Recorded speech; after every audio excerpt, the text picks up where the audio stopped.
The first sip of coffee scalds my tongue, but I barely notice. Morning light spills across my kitchen counter, illuminating the row of family photos magnetized to the refrigerator. My mother's practiced smile. Rowan's graduation cap tilted at a perfect angle. Grandfather with his weathered hands on my shoulders on my 18th birthday, his pride unmistakable even as his health failed. I stretch, feeling yesterday's inventory count in my lower back. Another 14-hour day keeping Voss Manufacturing afloat while my family sleeps. The rhythm of ordinary morning routines usually centers me, but today feels off-kilter somehow. My phone buzzes against the countertop. A voicemail notification from Mom. Strange. Vivian never calls this early. I tap the screen, lifting the phone to my ear as I refill my coffee mug. Greta. My mother's voice carries that clipped tone she reserves for business matters. Rowan and I have decided to restructure. We're buying out your shares. Expect a call from our lawyer. The mug freezes halfway to my lips. No greeting, no explanation, just 12 words that intend to erase 18 years of my life. I replay the message. Once, twice, 3 times. The words remain unchanged, matter of fact, clinical. Restructure. As if my life's work were nothing more than an inconvenient spreadsheet column. The morning light suddenly feels harsh against my eyes. I set the mug down before my trembling hands can betray me further. A hot splash of coffee lands on my thumb, but the burn registers as distant information. Understood. I whisper to the empty kitchen. The word hangs there, suspended in the silence of my modest Santa Fe home. A home purchased with money I saved by sleeping on the office couch during production emergencies rather than paying for an apartment during my early 20s. I stare at the refrigerator photos. My grandfather's weathered face looks back, his expression knowing. He founded Voss Manufacturing in 1978, with nothing but grit and a second-hand drill press. While Vivian chased her social aspirations and Rowan pursued an overpriced marketing degree, I stood beside him in the warehouse at 18, learning to operate every machine, memorizing every client account, solving problems before they became catastrophes. College can wait, I'd told him when the 2008 recession threatened to close our doors. The business can't. My mind drifts to his hospital room, 6 years ago now. The lawyer at his bedside, papers spread across the rolling tray table. 42% to Greta, he'd said, his voice weak but resolute. 30% to Vivian, 28% to Rowan. My mother's lips had thinned to a bloodless line. Rowan's fingers had clutched her designer handbag until her knuckles whitened. Dad, that's not what we discussed, Vivian had protested. Grandfather's hand had found mine, squeezing with surprising strength. Greta didn't go to college, but she earned her business degree sweating in the warehouse at 6 in the morning when everyone else was sleeping. The company stands because of her. The last gift he could give me. The recognition no one else would. I run my finger across the screen, erasing the voicemail with a swipe. The memory of last year's financial crisis surfaces 3 days without sleep as I transferred funds from my personal savings to cover payroll when a major client went bankrupt. Pneumonia during the Denver trade show, standing through presentations with a 102-degree fever because someone with people skills needed to be visible. The couch in my office that has witnessed more of my nights than my actual bedroom. All while Vivian introduced me at conferences as the girl who handles the spreadsheets. All while Rowan took credit for production innovations I implemented during midnight shifts. The family dinner last month flickers into focus, questioning the marketing budget that had tripled under Rowan's supervision without corresponding sales increases. Let the people with people skills handle this, my mother had said, cutting into her steak without looking up. Rowan had patted my hand. Numbers are your thing, not strategy, Greta. They hadn't known about the debt restructuring I'd quietly engineered the week before. The one that saved us from insolvency after Rowan's brand activation campaign failed spectacularly. I take another sip of cooling coffee, my mind already calculating. 18 years of documentation, 6 years of majority ownership that they've systematically undermined. Countless emails and meeting minutes showing decisions made without my input despite my controlling share. My phone buzzes again. A text from Vivian. Let's make this simple. The papers will be ready Friday. Simple. As if they could erase me as easily as changing an office nameplate. The numbness recedes, replaced by something unfamiliar, something hot and clarifying. Not blind rage, but something more dangerous. Resolve. I place my mug in the sink with careful precision and straighten my shoulders. They'd never understood that while they were playing at business, I was becoming the business. They were about to learn the difference. At the present, the morning sun slants through my kitchen blinds, casting tiger stripes across my laptop screen. 3 weeks since the voicemail. Days of showing up at the office, nodding at appropriate moments during meetings, and pretending my world hasn't tilted off its axis. I sip lukewarm coffee, scrolling mindlessly through LinkedIn updates. A former classmate celebrating 10 years at Microsoft. A warehouse manager I once interviewed now running operations for a competitor in Colorado. The usual parade of professional milestones and humble brags. Then I see it. My coffee mug freezes halfway to my lips. The photo shows Vivian and Rowan smiling broadly, shaking hands with a tall man in an expensive suit. The Voss manufacturing logo gleams on the wall behind them. The headline reads, "Family-owned manufacturing company announces strategic partnership with Texas-based Turner Investments." My throat constricts. 42%. That's my ownership stake. My signature required for any strategic partnership. My approval needed for any structural change. My fingers tremble as I click to enlarge the image. The timestamp says yesterday, 2:15 p.m. I was in the warehouse yesterday afternoon, troubleshooting an equipment malfunction while they were apparently signing away pieces of my grandfather's legacy. Without my consent, I whispered to the empty kitchen. I grab my notebook, the one with the reinforced cover and archival quality paper, and begin documenting. Time, date, screenshot, URL. My handwriting, usually measured and precise, slants with urgency across the page. I've maintained these notebooks for 18 years, recording every decision, every exclusion, every instance where my authority was undermined. Evidence. Lucas would call it a paper trail. I call it self-preservation. The company financial portal takes 30 seconds to load after I enter my credentials. Another 10 seconds as I navigate to the records section. Despite my official title as operations director, my mother insisted financial oversight remain where it belongs, under her watchful eye. But grandfather made certain I maintained access to all systems before he died. Knowledge is leverage, he'd told me, his voice already weakened by cancer. The quarterly statements appear on screen. I scan line items, searching for irregularities. There, coded under research and development, a $127,000 expense from last spring. The same amount as Rowan's student loans for her marketing degree. Coincidence seems unlikely. I dig deeper. Under client relations, I find monthly maintenance payments for a property in Taos, Vivian's vacation home. The one she claimed helped secure important contracts during ski season. My fingers move faster, taking screenshots, saving PDFs, forwarding copies to my personal email. Each discovery burns hotter than the last. Years of financial sleight of hand hidden beneath legitimate business expenses. And then I find it, the record of my personal savings transfers.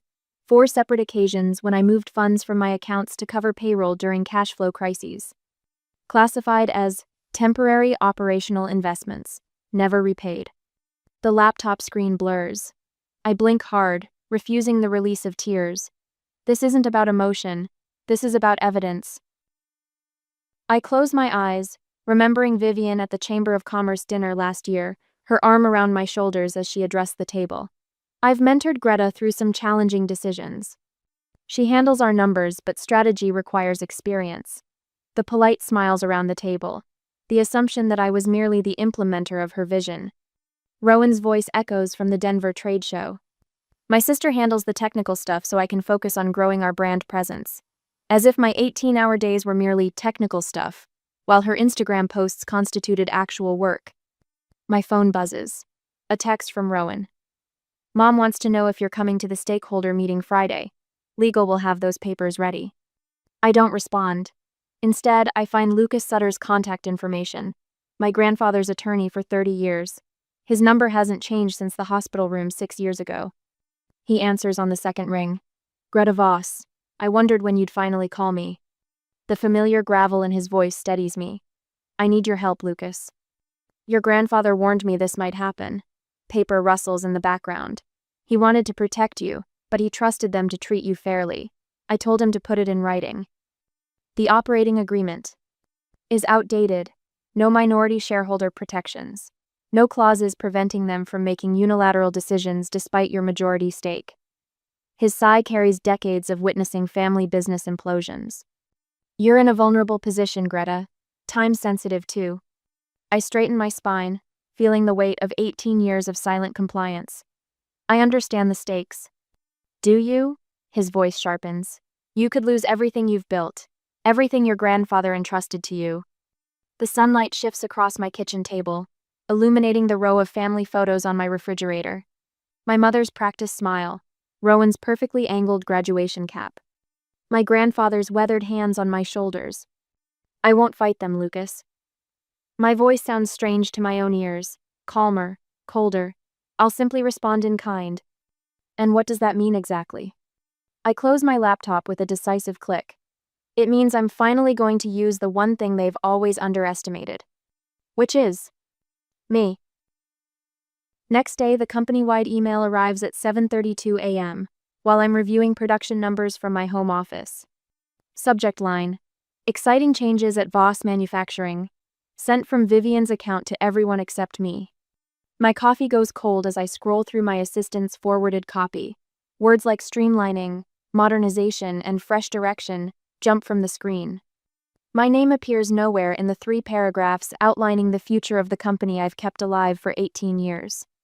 My phone buzzes with a text from Marco in maintenance. Did you see the email? What's happening? Before I can respond, another message appears from Diane in accounting. Just got locked out of the financial system. Rowan says to direct all questions to her now. Something I should know? The landline rings. I let it go to voicemail, watching the caller ID display, Vivian Cell. This makes the 5th call since yesterday. I've answered none. Instead, I straighten the documents on my desk: 18 years of balance sheets, innovation reports, and loan agreements bearing my signature. Records of personal funds transferred to cover payroll when clients paid late. Documentation of midnight troubleshooting that saved production deadlines. My grandfather's voice echoes from memory. Paper remembers what people forget, Greta. Lucas arrives at 10 as promised. Not at the office, we meet at Cottonwood Cafe, 3 towns over, where Vivian's country club friends won't spot us. He's not alone. 2 women and a man in crisp business attire slide into the booth alongside him. Greta Voss. Meet Alexandra Burke, Thomas Riker, and Melissa Hernandez from Westland Partners. Lucas says, his voice steady but his eyes watchful. They'd like to hear about your family business. Alexandra speaks first. Mr. Sutter explained your situation. We review dozens of family businesses monthly, and frankly, most aren't worth our time. I understand, I say, pulling a flash drive from my bag. That's why I brought this. Thomas accepts it, plugging it into his laptop. The screen illuminates his face as he scrolls through the contents-me meticulously organized documentation of every aspect of Voss Manufacturing. These projections seem optimistic, he says, frowning at a spreadsheet. They're conservative, I counter. The Phoenix expansion opportunity isn't even included. Neither is the patent pending on our hydraulic stabilization system. Melissa raises an eyebrow. Patent? My design, filed under the company name last year. Your mother and sister didn't mention any patent applications during our meeting last month, Alexandra says. The revelation stings but doesn't surprise me. They wouldn't know about it. They've never visited the production floor unless clients were present. Thomas continues scrolling, his expression shifting from doubt to interest. These efficiency metrics, they're significantly better than industry standard. Those improvements came from working alongside our machinists, not from MBA textbooks. Alexandra leans forward. You've been hiding the real value of this company even from yourself. Their initial skepticism dissolves as I walk them through the numbers behind the numbers, the true production capacity when properly managed. The loyal client base built on reliability rather than Rowan's glossy brochures. The untapped markets waiting for someone who understands both the machinery and the margins. Why would you sell your stake rather than fight for control? Melissa asks, closing her tablet. With this documentation, you could make a case for oppression of a majority shareholder. Lucas and I exchange glances. Litigation would damage the company and the employees who depend on it, I explain. Some battles aren't worth winning if everyone loses. Thomas nods slowly. Smart perspective. Later that evening, I climb into my attic, pulling down dusty boxes labeled in my grandfather's handwriting. His journals date back to 1978, the year he started with a secondhand drill press and a rented garage. I find what I'm looking for in a volume from 2004. The 16th of March. Greta stayed until midnight fixing the Thompson order while Vivian and Rowan attended some charity gala. The girl has oil in her veins and steel in her spine. This company will be hers someday, whether they like it or not. I bring the journals to Lucas's office the next morning, along with photos documenting my years at the company. 4 a.m. Arrivals captured on security footage. Midnight departures. Holiday weekends spent solving problems while Vivian and Rowan posted vacation photos from Aspen or Santa Barbara. This strengthens our position considerably. Lucas says, examining a forgotten amendment to my grandfather's will explaining his share distribution decision. But we'll need current employees willing to verify your role. By afternoon, they arrive one by one.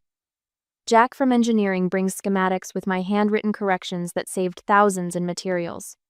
Maria from the warehouse presents production logs showing improvements after my weekend overhauls. Even Timothy from accounting arrives with documentation of financial mismanagement he'd been tracking for years. I respected your grandfather, he tells me, sliding a folder across the desk. He would have wanted you to have this. Inside, records of my personal loans to the company, categorized as capital investments, but never converted to equity as promised. Nearly $230,000 over 6 years. They've been treating the business like a personal ATM, Timothy says quietly, while you've been funding it from your savings account. Lucas coordinates this team of allies, people who worked alongside my grandfather, who witnessed my dedication while Vivian collected accolades and Rowan claimed credit for innovations she barely understood. The following day, we reconvene with Westland Partners. Their initial offer exceeds my expectations. Don't look so surprised, Alexandra says. We're not just buying shares, we're buying operational expertise and untapped potential. With proper management, this company could triple its value within 5 years, Thomas adds, sliding the purchase agreement across the table. Lucas reviews every clause, ensuring protections for employees who've shown loyalty. Don't fight for your place at their table, he advises. Sell your shares to someone who will fight for you. My hand hovers over the signature line. 18 years of sweat equity, of disappeared weekends and canceled vacations, of being introduced as the girl who handles the spreadsheets while keeping the entire operation from collapsing. I sign my name with surprising steadiness. That evening, I sit at my kitchen table, laptop open to my email. Vivian's latest message demands a response to their generous buyout offer significantly below market value, with payments stretched over 10 years. I compose a response. One word sits in the text field. Understood. My finger hovers over the send button. The quiet smile that forms surprises me with its unfamiliar freedom. For the first time in 18 years, I'm not responsible for saving them from themselves. I press send. Have you ever had a moment where you realized your worth after others undervalued you? What changed for you? Share your story below. Next week, Monday, I arrange the pens on my desk in perfect alignment, each cap facing the same direction. Another Monday morning. The routine should comfort me, but today each motion feels like a performance in a play where everyone knows their lines except the audience. Lucas called last night. The private equity team has everything they need. Paperwork finalizes Wednesday. Across the warehouse floor, Rowan leans against the reception desk, her crimson blazer a splash of calculated drama against the industrial gray walls. She gestures with manicured hands to the new sales rep, no doubt spinning tales of her marketing brilliance. The same brilliance that nearly bankrupted us last quarter. I sign the payroll forms with precise strokes. The weight of routine masks the weight of anticipation. My email pings. Vivian. Greta. The buyout terms are exceptionally generous considering your limited contributions beyond number crunching. Legal documents arrive Friday. We expect your signature without delays. Your severance includes 3 months' salary, which frankly exceeds industry standards for your position. Mother. Not mom. Not even Vivian. Just mother, formal and cold as the January day grandfather was buried. I hit reply. Type a single word. Understood. The phone buzzes. Rowan. Hey G, we might keep you on for some minor consulting. Your spreadsheet skills could be useful. Let me know if you're interested, Taney. The smiley face, the patronizing offer, the assumption I'd come crawling back for scraps from my own table. I don't respond. Instead, I open the company announcement they've circulated without my approval. Voss Manufacturing announces exciting new direction under consolidated leadership, streamlining decision-making process, fresh perspective in changing markets. Translation: we've pushed out the person who kept this company alive. Behind closed blinds, 2 members of the equity firm's audit team work silently in the conference room. Vivian approved their presence 3 days ago, assuming they represented the Texas investor she's courting. Their careful examination has gone unnoticed amid the self-congratulatory atmosphere filling the building. Miss Voss? Hector, our lead machinist for 20 years, stands at my door. Got a minute? I gesture to the chair across from me. His weathered hands twist his cap, eyes not quite meeting mine. The rumors are true then? About you leaving? A small box sits ready beneath my desk. Grandfather's photo. My certification in supply chain management. The brass nameplate from my first office. Already packed. Friday will be my last day, I say. He nods, disappointment evident in the slump of his shoulders. Your grandfather would have hated this. He always said you were the heart of this place. Heart, not brain, not just numbers. The distinction matters. After Hector leaves, I open my desk drawer and remove the small wrapped packages I prepared last night. 37 employees. 37 personalized thank you notes with small gifts, a reference to a shared memory, an inside joke, a moment of crisis weathered together. At 6:30 p.m., when the office empties, I place each package on the appropriate desk. In the warehouse, in reception, in accounting. Even in Rowan's cluttered office with its motivational posters and scattered design magazines. I linger before grandfather's portrait in the main hallway. His eyes, even in oil paint, seem to understand what's coming. With careful hands, I lift it from the wall. The outline of dust marks where it hung for decades.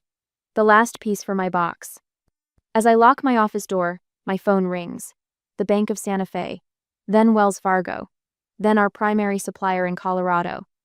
All requiring additional documentation for accounts Vivian and Rowan have been managing.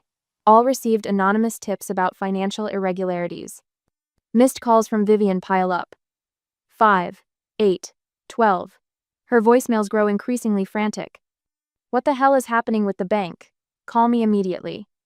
The Texas deal is asking questions we can't answer. Fix this now. Greta, I know you're there. Pick up the damn phone. I switch my phone to silent and drive to Lucas's office downtown. The equity firm representative waits in a tailored gray suit, documents spread across the polished conference table. Miss Voss, he extends his hand. We value what you built here, not just the numbers, the foundation. The phrase catches in my chest.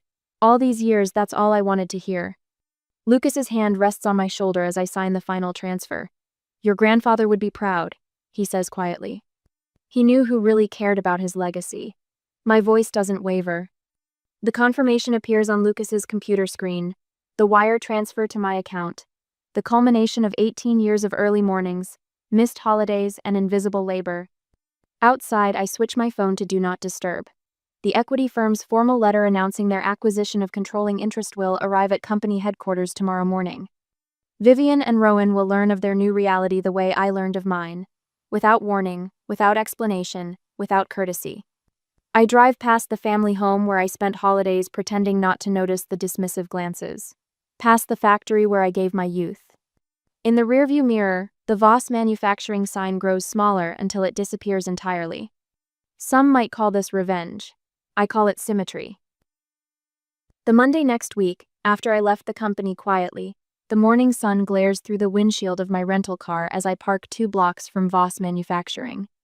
Close enough to witness what's unfolding, far enough to remain invisible. I check my watch, grandfather's vintage Omega, the only inheritance I truly valued. 8:15. The storm breaks in exactly 15 minutes. My phone vibrates against the console. Rowan's name flashes across the screen for the 4th time this morning. I silence it without a second thought and watch as Vivian's pearl-white Mercedes pulls into her reserved parking space. She steps out, immaculate in her crimson blazer and cream slacks, briefcase swinging with practiced confidence. the tailored armor of someone who believes they've already won. I count her steps toward the entrance. 1, 2, 3.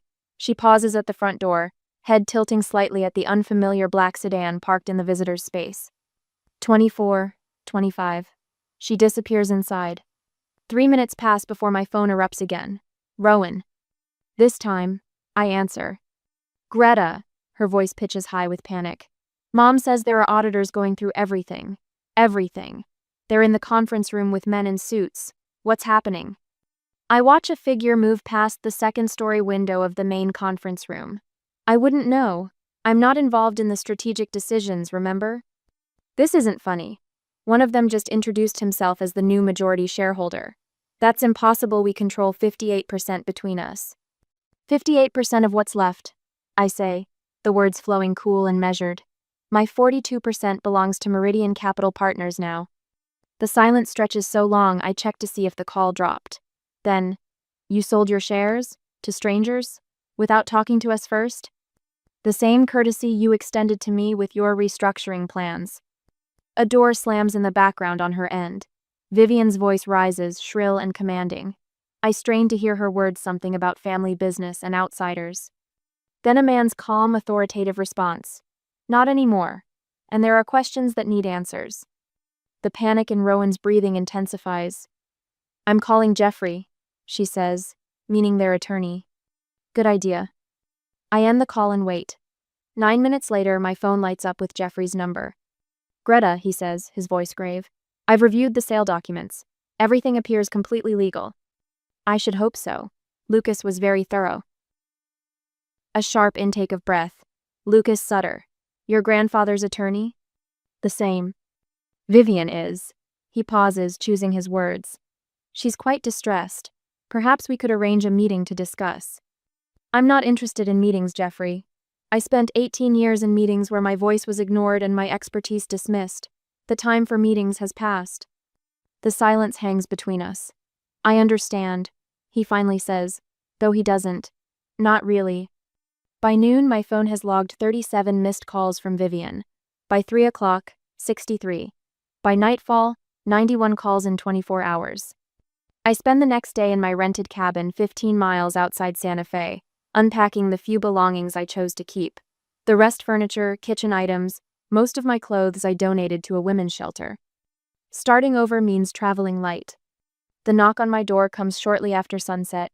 Lucas stands on the porch, briefcase in hand, silver hair ruffled by the mountain breeze. The preliminary audit results, he says, setting a folder on my kitchen table. Personal expenses charged to the company. Loans from your private accounts never repaid. Misrepresented financial statements to 3 different banks. He taps each document as he speaks. They've frozen all company accounts pending completion. I pour 2 cups of coffee and sit across from him. And Vivian and Rowan? The equity firm is installing interim management. Their futures with the company remain. He sips his coffee. Uncertain. My phone rings again. Rowan. This time when I answer, her words tumble out in a breathless rush. Greta, what did you do? They're threatening to remove us from management entirely. I stand at the window, watching the sun sink behind the Sangre de Cristo Mountains. You said I didn't need to be involved in the real decisions. The words feel like stones dropping from my mouth, heavy with the weight of years. Now someone else is. How could you do this? After everything? After everything I did to keep that company alive while you both took credit? After covering payroll from my savings? After working pneumonia through the Denver show? After 18 years of being introduced as the girl who handles the spreadsheets? Her silence tells me she never knew. Or worse, never cared to know. My phone beeps with a voicemail notification. Vivian, I play it on speaker. How could you betray your family this way? Her voice breaks on the final word, a practiced quiver that once would have sent me scrambling to make things right. I text back a single line. I didn't. I simply stopped enabling the betrayal. Lucas gathers his papers, watching me with careful eyes. Meridian has asked if you'd consider a consulting role. They value your operational knowledge. No. The word comes quickly, cleanly. I'm done. Later, alone on the porch with a blanket against the mountain chill, I screen calls from cousins, aunts, uncles, family members surfacing from the woodwork to either condemn my betrayal of blood or quietly support my decision. Lucas has instructed them all that further communication must go through him. The mountains rise dark against the star-filled sky, their silhouettes both boundary and possibility. I don't know what comes next. For the first time in my adult life, the weight of Voss Manufacturing doesn't press against my shoulders. The constant hum of responsibility has gone quiet. I am uncertain. I am free. And in this moment, that's enough. Morning sunlight streams through the blinds of my downtown Santa Fe office, casting golden rectangles across the polished wood floor. 6 months since I walked away from Voss Manufacturing. 6 months of building something that belongs only to me. I straighten the framed photo of grandfather on my desk. His weathered face looks back at me with that familiar half-smile that always made me feel seen. "Morning, Grandpa," I whisper, running my finger along the frame. The ritual centers me before my first client meeting of the day. My phone buzzes a text from Elena, my assistant. "First appointment canceled. Taking early lunch?" The luxury of flexible time still surprises me. For 18 years, every minute belonged to the company. Now, my calendar serves me. I reply with a simple, "Hiking instead, back by 2. The consulting business started small, just me helping a friend restructure her family's restaurant. Word spread through Santa Fe's tight-knit business community. Now my client list holds 8 family-owned companies navigating the same treacherous waters I once drowned in. The courier arrives at 11, sliding a certified envelope across my desk. The equity firm's logo sits crisp in the corner. I recognize the handwriting on the delivery confirmation, Lucas. Still looking out for me, even now. Inside, 20 pages of financial restructuring details for Voss Manufacturing. Technical language that translates simply: Vivian and Rowan have been offered buyouts for their remaining shares. The company will go fully corporate. The final page holds a handwritten note from Lucas. "They're blaming you. Wanted you to be prepared if extended family reaches out." I file the report in my cabinet without a single flutter in my chest. 6 months ago, those words would have cut like glass. Today, they're just information. Wednesday nights find me at the community center downtown. 8 of us sit in a circle, sharing stories of family business trauma. Tonight, Marjorie, 74, describes how her brothers forced her out of their father's hardware store in 1983. "Did you ever speak to them again?" asks Neil, newest to our group. Marjorie's fingers twist in her lap. "At our mother's funeral, they acted like nothing happened." I recognize the pain in her voice, the particular ache of watching people rewrite history to make themselves the heroes. "Family businesses confuse love with value," I offer quietly. "They expect loyalty without offering respect." Heads nod around the circle. Dr. Winters, our facilitator, gives me an encouraging smile. "Greta, you've made remarkable progress since October," she says. "Would you share how you're feeling about your mother and sister now?" I consider the question. I don't hate them anymore. I just understand them. They needed someone to handle the parts of the business they couldn't. When I stopped being useful, they stopped seeing me. Afterward, Jim and Teresa from the group invite me to their Christmas gathering. "Just a few friends," Teresa explains. "People who understand chosen family." The invitation warms me in unexpected ways. Next day, morning sun glints off snow-capped mountains outside my office window as Melissa nervously twists her wedding ring. 28, bright-eyed, she reminds me of myself a decade ago.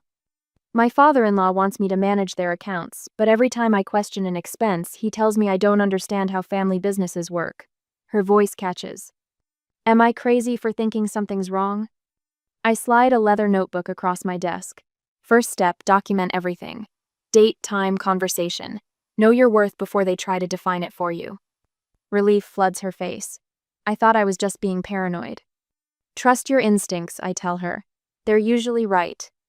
In helping her, I find purpose beyond what Voss Manufacturing ever offered me. Former employees still call occasionally. Vivian has moved to Arizona to live with her cousin after the equity firm restructured executive roles. Rowan applies for marketing positions but struggles without the safety net of family connection. Her resume lists accomplishments that were mine. Some relatives have reached out with tentative olive branches. Uncle Paul called it Thanksgiving, his voice hesitant. "You did what you had to do," he said before hanging up. Others maintain the betrayal narrative, easier than admitting they watched it happen for years. This morning I hike alone in the foothills. Wind whips my hair as I reach the summit, the vista spreading before me, Santa Fe nestled in the valley. mountains embracing the horizon. The perspective shifts something inside me. I check grandfather's watch on my wrist. His most treasured possession, left specifically to me in a codicil I discovered only after the equity deal closed. My journal rests on a flat rock. I open to a fresh page and write, "Being valued isn't something you beg for, it's something you require." Back at my office, the phone rings just after 3. Voss Consulting. How may I help you? The name still feels right on my tongue, reclaimed for something honest. I'm hoping you can help us. A man's voice strained with worry. Our family business is falling apart. My sister and father won't listen to reason about the finances, and I'm afraid we're heading for disaster. A familiar story. My story, told in different voices across different industries. I understand exactly what you're facing, I tell him, a knowing smile forming as I look out at the mountains. When can we meet? The answer comes easily now, not from desperation or obligation, but from knowing precisely what I'm worth.